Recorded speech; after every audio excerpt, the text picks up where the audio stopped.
Hello students, welcome to my channel great mode.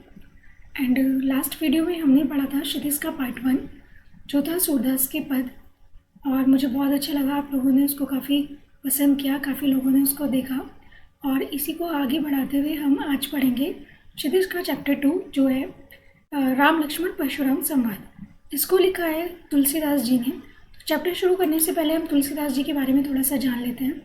Tulsidas ji का जन्म 1532 में हुआ था, और इनके जन्म के बारे में भी दो मत हैं। कुछ लोग इनका जन्म एटा में मानते हैं और कुछ लोग इनका जन्म बांदा जिले के राजपुर गांव में मानते हैं।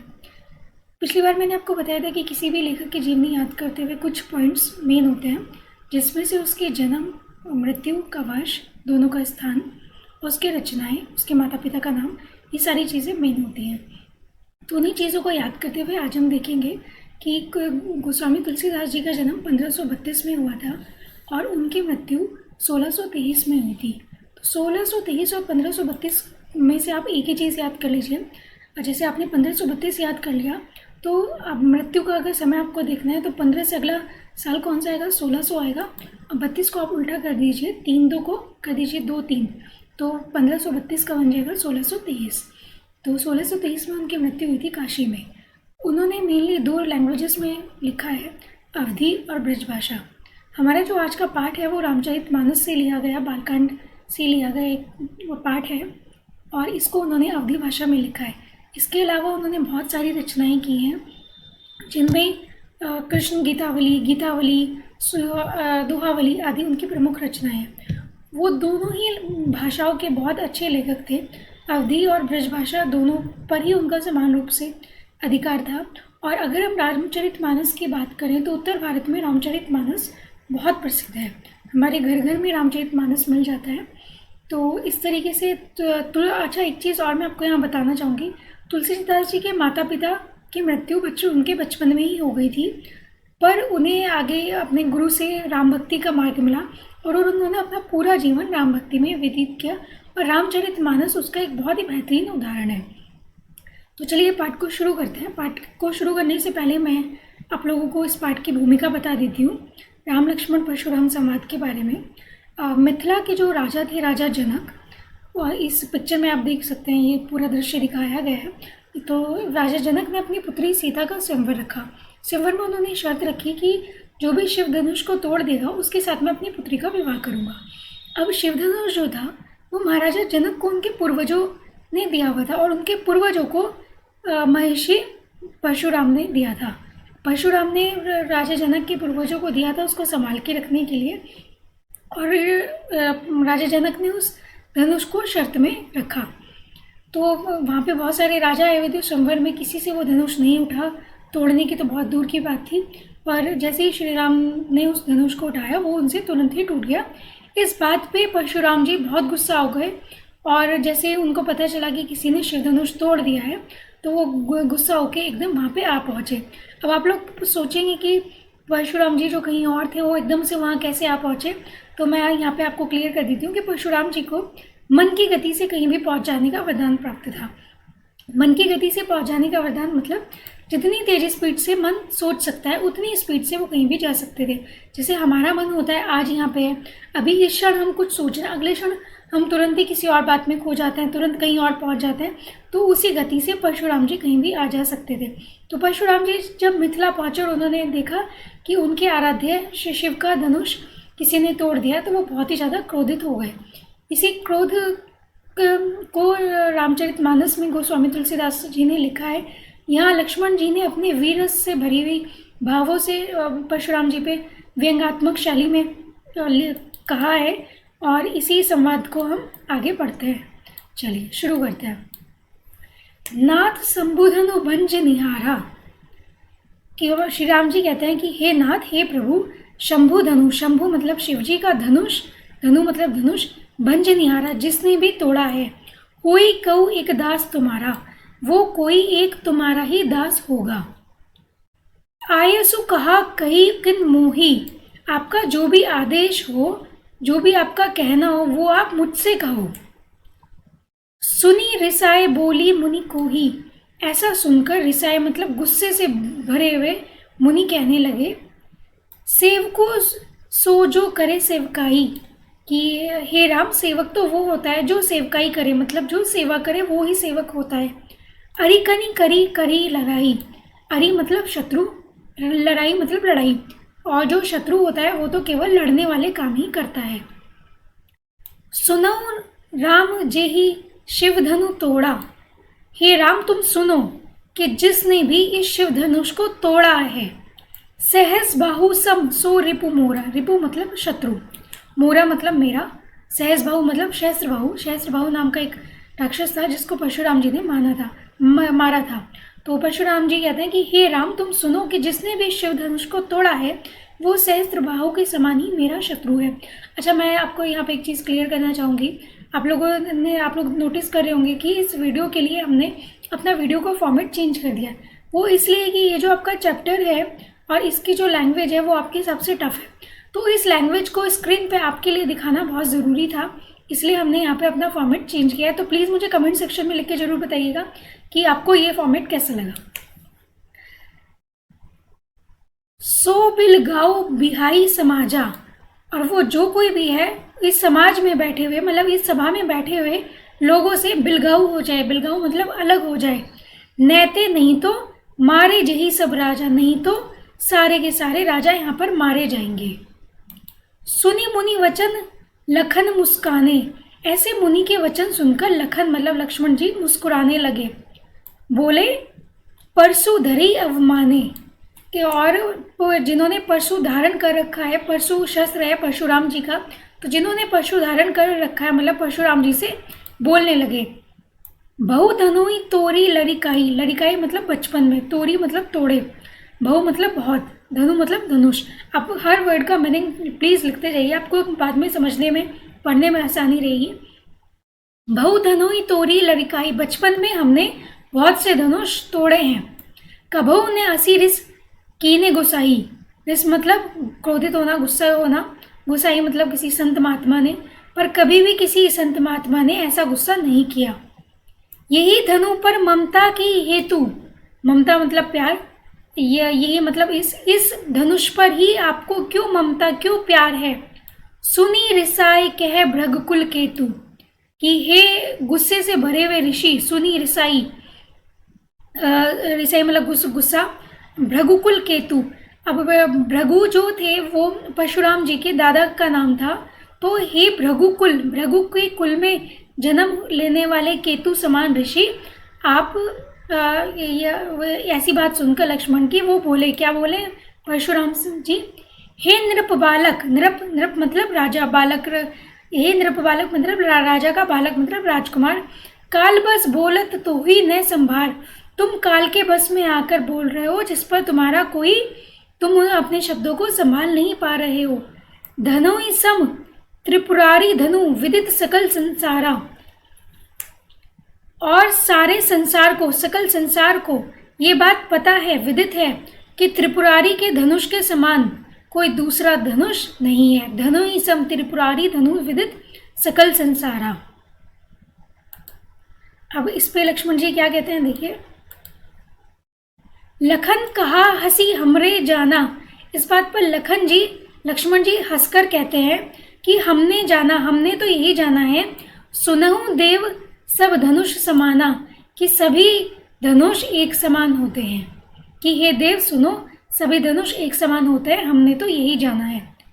का क्षति लाभु जून धनु तोड़े, क्षति मतलब नुकसान, लाभु मतलब लाभ, जून मतलब जानकर, लाभ या हानि जानकर हमने इस धनुष को नहीं तोड़ा। देखा राम नयन के भोरे, और कह रहे हैं कि राम जी के तो देखने भर से ही ये धनुष टूट गया है, हमने कोई लाभ या हानि जानकर इस धनुष को नहीं तोड़ा है। छुअत टूट रघुपति ने दोषु, छूने से ही जो टूट गया है रघुपति के, उसमें रघुपति का कोई दोष नहीं है। मुनि बिनु काज करे कत केसु, और हे मुनिवर आप बिना कारण के, बिना काज के, बिना कारण के ही रोष कर रहे हैं, मतलब गुस्सा कर रहे हैं। बोले चिते परशु की ओरा, ये बात सुनकर परशुराम जी अपने परशु की तरफ देखकर बोले, अपने शस्त्र की तरफ देखकर बोले, रेसठ, हे मंद बुद्धि, सुनहु सुभाई न मोरा। लगता है तुम मेरे स्वभाव को नहीं जानते। मोरा मतलब मेरे, स्वभाव मतलब स्वभाव। लगता है तुम मेरे स्वभाव को नहीं जानते। बालको बोली बधू नहीं तो ही। हे बालक, मैं तो तुम्हें बालक समझकर कुछ नहीं कह रहा हूँ। बालक को बोली बधो नहीं तो ही, केवल मुनि जड़ जाने ही मोही। और मुझे लग रहा है कि तुम मुझे केवल एक साधारण मुनि जान रहे हो। केवल मुनिजन जाने ही मोही।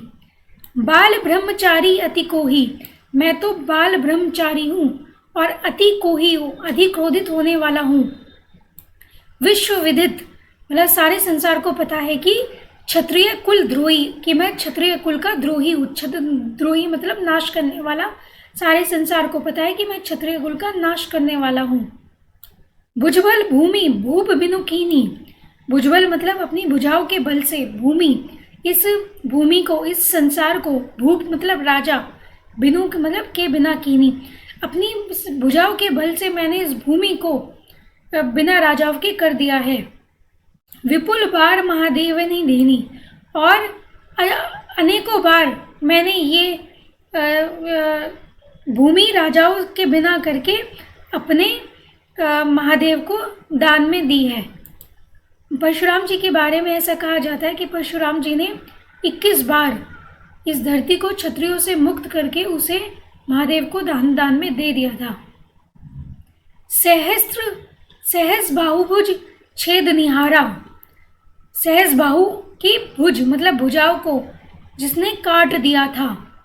परशु की महिप कुमारा, ऐसा परशुराम जी उस राजकुमार को बताते हैं। उस राजकुमार को किसे? लक्ष्मण जी को बताते हैं। मातु पितई जनी सोच बस, करसी महिष किशोर, कि हे राजकुमार महिष किशोर राजा के पुत्र, अपने माता पिता के बारे में तो कुछ सोचो।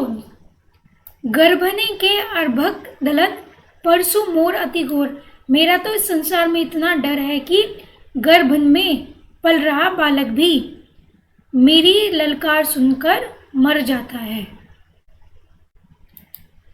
ऐसा कहकर परशुराम जी अपने बारे में लक्ष्मण जी को बताते हैं। बिहसी लखनऊ बोले मधुबानी, बिहसी मतलब हंसते हुए। लक्ष्मण जी हंसते हुए ऐसी मृदुवानी में कह रहे हैं, क्या कह रहे हैं?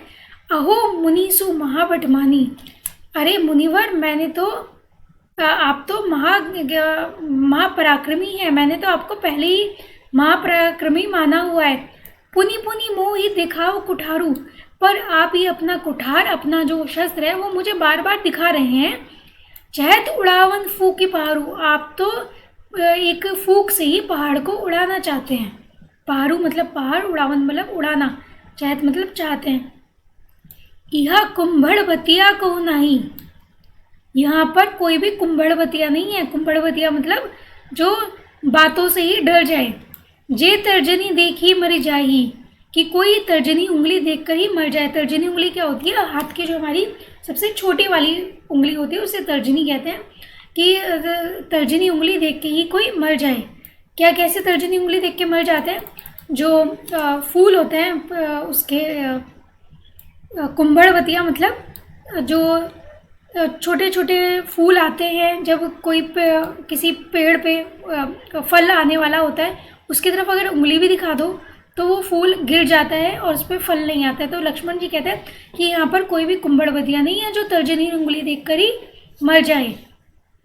देखी कुठारू सरासन बाना, आप इतने पर भी बार बार कुठार दिखा रहे हो और अपने ये कड़वे वचन कह रहे हो। मैं कछु कहा सहित अभिमाना, मैंने तो अभी तक कुछ कहा ही नहीं है। भृगुसुत समुझ जनेऊ बिलोकी, और मैंने तो, आपने क्योंकि जनेऊ धारण कर रखा है और आप भृगु के पुत्र हो, ऐसा समझकर मैंने आपको कुछ अभी तक कहा ही नहीं है। जो कछु कहूँ सहो रिस रोकी, अभी तक मैंने जो कुछ भी कहा है, जो कछु कहूँ सहो, वो भी रिस रोकी मतलब गुस्से को रोक कर कहा है। अभी तो मैंने जो कुछ भी कहा है गुस्से को रोक कर कहा है, अभी तो मैंने आपको कुछ कहा ही नहीं है। सुर महिसुर अरु हरिजन अरुगाई, हमरे कुल ईने पर न सुराई, हमारे कुल में ऐसी परंपरा है कि सुर मतलब देवता, महिसुर महात्मा लोग, हरिजन जो भगवान के भक्त होते हैं, और गाय पर हम लोग इन पर न सुराही, इन पर हम लोग प्रहार नहीं करते हैं। और आप तो क्योंकि ब्राह्मण हो इसलिए मैं आप पे प्रहार नहीं कर सकता हूँ। बंधे पापू अब कीरत हारे, अगर हम इन्हें मारते हैं तो हमें पाप चढ़ता है, और अगर हम इनसे हारते हैं तो हमें अपकीर्ति मिलती है, हमारा अपयश होता है। मारते हो पाप परे हो तुम्हारे, पर फिर भी अगर आप मुझे मारोगे, मारते हो पाप परे हो तुम्हारे, तो भी मैं आपके पैर ही पड़ूंगा। कोटि कुलिस सम वचन तुम्हारा, और आपके जो वचन है वो इतने कठोर हैं कि एक एक वचन सैकड़ों सैकड़ों व्रज के समान लग रहा है। व्यर्थ धरऊ धनु बाण कुठारा, आपने तो ये धनुष बाण और कुठार बेकार में ही धर रखा है, बेकार में ही रख रखा है।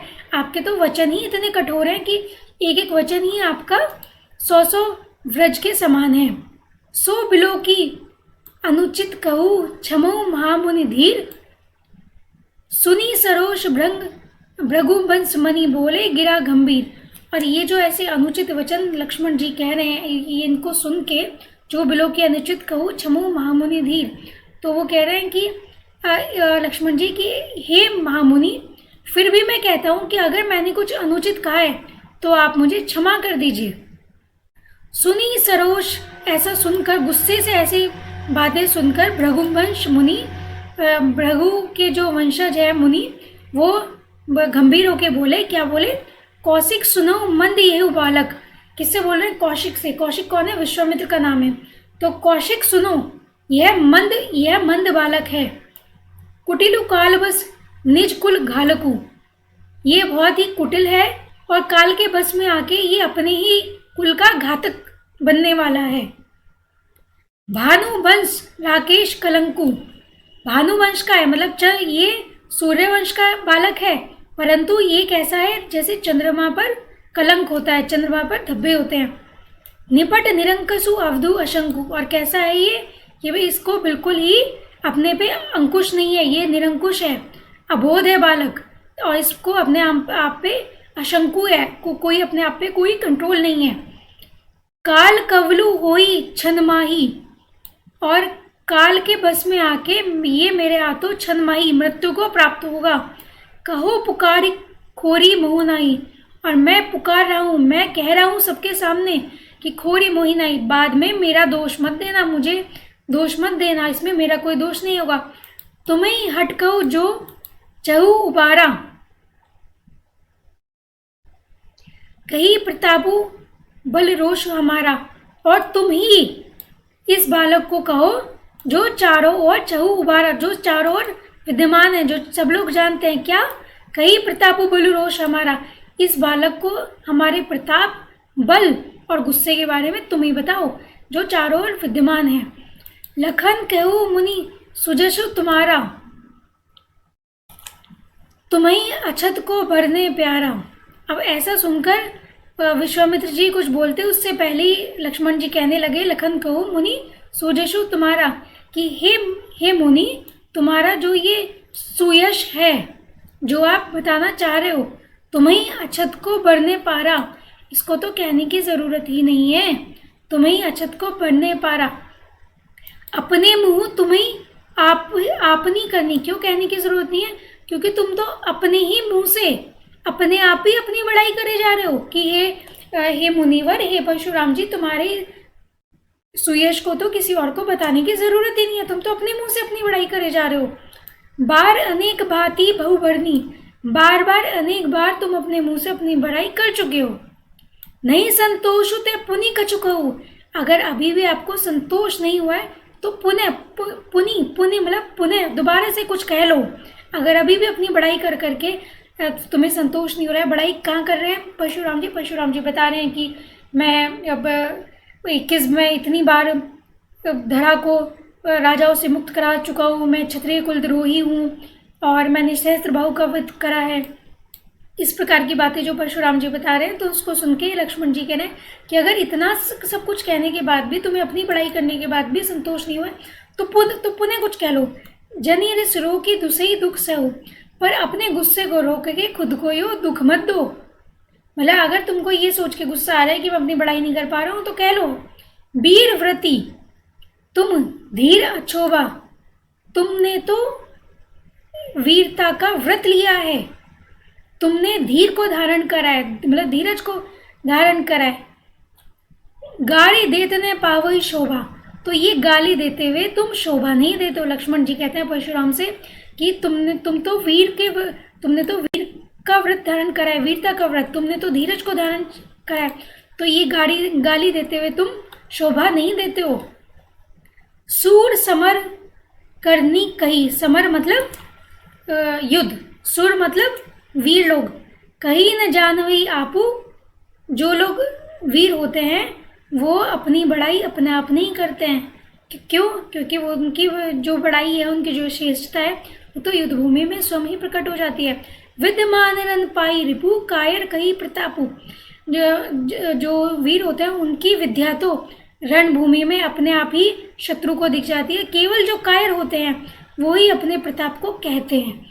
जो प्रतापी होते हैं उनको अपनी वीरता को कहने की जरूरत नहीं पड़ती, उनकी वीरता तो रणभूमि में खुद ही दिख जाती है। अब देखिए हम देख रहे हैं कि लक्ष्मण जी परशुराम जी को बार बार गुस्सा दिला रहे हैं ऐसे शब्द बोल के। तुम्हें तो कालू हाक जनु लावा, बार बार मुही लागी बुलावा, और तुम तो बार बार काल को हाक रहे हो मतलब बुला रहे हो। काल कौन? मृत्यु को बार बार तुम बुला रहे हो। बार बार ही मुही लागी बुलावा, मेरे लिए बार बार काल को तुम बुला रहे हो। सुनत लखन के वचन कठोरा, लक्ष्मण जी के ऐसे कठोर वचन सुनकर परसु सुधारी धरो कर घोरा, परशुराम जी ने अपना जो धीरज है वो खो दिया। अब जनी दे दोसु मोहि लोगु, अब अगर किसी व्यक्ति ने, किसी जन ने मुझे दोष दिया तो अच्छा नहीं होगा। कटुवादी बालकु बध जोगु, मैं इस कटु वचन बोलने वाले बालक का वध करने जा रहा हूं। बालक बिलो की बहुत में बाचा, कि हे लक्ष्मण बालक बिलो की, बालक समझ के मैंने तुझे बहुत छोड़ दिया। अब यही मर निहार भा साचा, लेकिन अब ऐसा लग रहा है कि तू तो अब यही मर निहार, तू तो अभी यहाँ मरने के लिए उतारू हो रहा है। कौशिक कहा क्षमो अपराधु, जब परशुराम जी ऐसी बात कहने लगे कि मैं तुझे मारने जा रहा हूँ, तो ऐसा सुनकर कौशिक विश्वामित्र जी बोले कि हे परशुराम जी, आप इस बालक के अपराध को क्षमा कर दीजिए।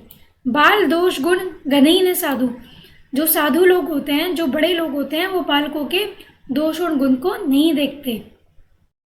खर कुठार में अकुरण को ही, आगे अपराधी गुरुद्रोही, मैंने तो अपनी कुठार को उठा लिया है। ऐसा परशुराम जी कहते हैं कि खर कुठार में अकुरण को ही, मेरी जो ये कुठार है ना, ये किसी पे करुणा नहीं करती, अकुरण को ही। आगे अपराधी गुरुद्रोही, और ये बालक तो मेरा अपराधी भी है और गुरुद्रोही भी है, मतलब मैं गुरु हूँ और मेरी आज्ञा को मानने वाला भी नहीं है। उतर देत छोड़ू बिनु मारे, परंतु हे कौशिक, इसको मैं बिना मारे ही छोड़ देता हूँ। क्यों? केवल कौशिकशील तुम्हारे, केवल तुम्हारे विनती के कारण। तुम जो कौशिक मुझसे ये विनती करो कि हे विश्वामित्र, तुम जो मुझसे ये विनती करो, केवल इसी कारण मैं इसे बिना मारे छोड़ देता हूँ। नैते यही काटी कुठार कठोरे, नहीं तो मैं इसे यही कुठार से, अपने शस्त्र से काट देता। गुरई उर्नी होतो श्रम थोड़े, और गुरु का जो उरण है, मतलब ऋण है, उसको मैं थोड़े ही श्रम में उतार देता।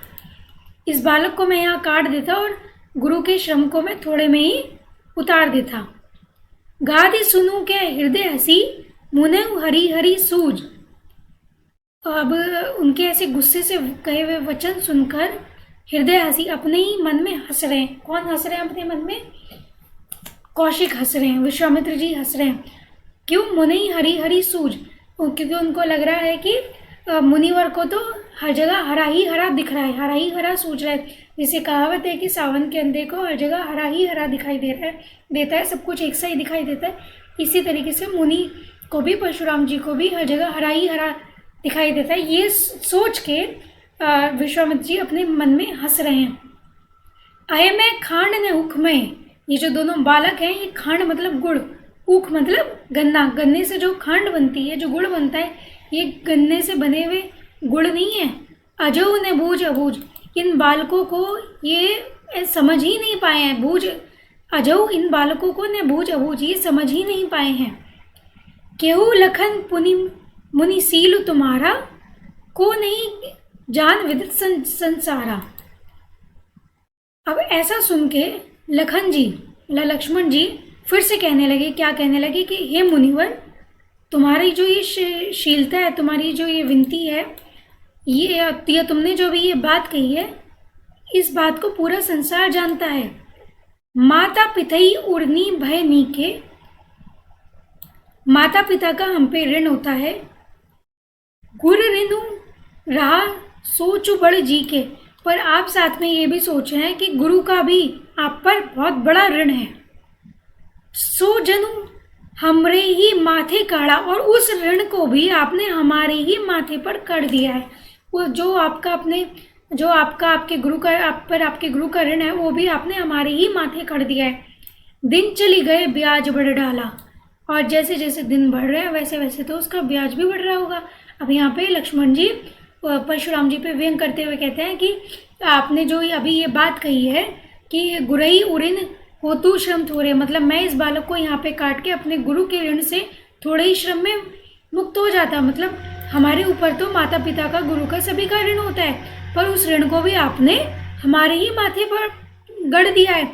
और ये ऋण तो दिन के साथ साथ ब्याज भी लग रहा होगा, इस पे तो बढ़ता चला जा रहा होगा। अब आनी व्यवहारे बोली, मतलब अब आप अपने व्यवहारे, या मतलब जो आपका लेखा जोखा रखता है, जो आपका मुंशी है, उसको आप बुला लो। तुरंत देऊ में थैली खोली, और मैं तुरंत ही अपनी थैली खोलकर उसको दे देता हूँ। मतलब आप मुझे बता दो कि कितना हिसाब किताब है, कितना आपका ऋण हो गया ब्याज सहित, मैं तुरंत ही अपनी थैली खोलकर उसको दे देता हूँ। अब एक तरफ परशुराम जी गुस्से में और दूसरी तरफ लक्ष्मण जी लगातार उन पे व्यंग कसते चले जा रहे हैं। सुनी कटु वचन कुठार सुधारा, ऐसे कटु वचन सुनकर, इतने कड़वे वचन सुनकर परशुराम जी ने अपनी कुठार, अपना जो परशु है, उसको उठा लिया। हाय हाय सब सभा पुकारा, और सारी सभा में हाहाकार मच गई। रघुबर परसु दे खा बहु मोही, तो लक्ष्मण जी कह रहे हैं कि हे रघुबर, आप बार बार मुझे अपना परसु दिखा रहे हैं। विप्र विचारी बचो नृपद्रोही, और जबकि मैंने आपको ब्राह्मण समझकर छोड़ दिया, जबकि मैं जानता हूँ कि आप नृपद्रोही मतलब राजाओं के शत्रु हैं। राजाओं के शत्रु कौन है? परशुराम जी। तो लक्ष्मण जी कहते हैं कि आप नृपद्रोही हैं, कि हे नृपद्रोही, मैंने आपको ब्राह्मण समझकर छोड़ दिया, जबकि आप बार बार मुझे अपना परसु दिखा रहे हैं। मिले न कबहु सुबट रण गाड़े, ऐसा लगता है कि आपको आज तक रण में मतलब युद्ध में कभी वीर नहीं मिले। द्विज देवता घर ही के बाड़े, और आप तो घर ही मतलब अपने ही घर के द्विज देवता, अपने ही घर के शेर हैं। आप तो बस अपने घर के ही शेर हैं। आप जो बार बार ये कह रहे हैं कि मैंने धरा को, इस भूमि को राजाओं से मुक्त कर दिया है, ऐसा लगता है कि आज तक आपका कभी रणभूमि में वीर लोगों से सामना नहीं हुआ है। अनुचित कही सब लोग पुकारे, लक्ष्मण की ऐसी बात सुनकर सब लोग चिल्लाने लगे कि तुम ये अनुचित कह रहे हो, ये बात तुम गलत कह रहे हो, ऐसा सब लोग पुकारने लगे। रघुपति सैनी लखनऊ नवारे, और ये ऐसा सुनकर रघुपति मतलब श्री राम लक्ष्मण जी को बचाने के लिए आ गए। लखन उतर आहुति सरिस भृगु को प्रसानु, और लक्ष्मण जी को की जो ये बातें ये कैसी लग रही हैं भृगुबर कौन है? परशुराम जी को कैसी लग रही हैं बातें? उनको इतना गुस्सा आ रहा है, और ये जो उनकी बातें हैं ये उसमें आहुति, जैसे कोई यज्ञ में आहुति उतार रहा हो, ऐसे वचन लक्ष्मण जी के परशुराम जी के क्रोध को और ज़्यादा बढ़ा रहे हैं। बढ़त देखी जलसम वचन बोले रघुकुल भानु, रघुकुल मतलब रघुकुल के जो भानु हैं, जो सूर्य हैं, मतलब श्री राम जी ने ऐसी बात देखकर अपने जल के समान वचनों को बोला। जल के समान वचन क्यों यहाँ पे बोला है? क्योंकि यहाँ पे लक्ष्मण जी की जो बातें हैं वो परशुराम जी को ऐसी लग रही हैं जैसे कोई आग में घी का काम कर रहा हो। तो राम जी ने ऐसे वचन बोले जैसे जो जल के समान है, ताकि उनका क्रोध रूपी जो अग्नि है वो शांत हो जाए। अब इस पूरे पाठ में हमने देखा कि ये पाठ एक संवाद शैली में लिखा हुआ था। संवाद मतलब आपस की जो बात होती है, आपस के जो वर्णन होता है, उस शैली में ये पाठ लिखा हुआ था। और यहाँ पे हमने देखा कि बहुत सारे मुहावरे भी आए यहाँ पे, जैसे आपने यहाँ पे भी देखा जल संवचन, तो बहुत सारे अलंकार भी हैं यहाँ पे। और ऊपर हमने देखा था कि मुहावरे भी यहाँ पे आए थे, जहाँ पे मैंने आपको बताया था कि सावन के अंधे को तो हर जगह हरा ही हरा दिखाई देता है, मुनि हरी यरे सूझ। तो ये इनकी तुलसीदास जी की शैली है। और इसी के साथ हमारा ये वाला पाठ समाप्त होता है। आप लोग इसके प्रश्न का अभ्यास जरूर कीजिएगा, और आपको जो भी कुछ समझ में ना आए वो आप प्लीज़ कमेंट सेक्शन में लिख के मुझे ज़रूर बताइएगा। और हाँ, एक और चीज़ लास्ट में मैं आपसे बोलना चाहूँगी कि इस वीडियो को प्लीज़ लाइक करें, सब्सक्राइब करें, मेरे चैनल को सब्सक्राइब करें, और इस वीडियो को अपने फ्रेंड्स के साथ शेयर करना ना भूलें। साथ ही बेल आइकन को प्रेस जरूर करें, क्योंकि अगर आपने बेल आइकन प्रेस नहीं किया है तो मैं जब भी वीडियो डालूंगी आपको नोटिफिकेशन नहीं मिलेगा। Thank you.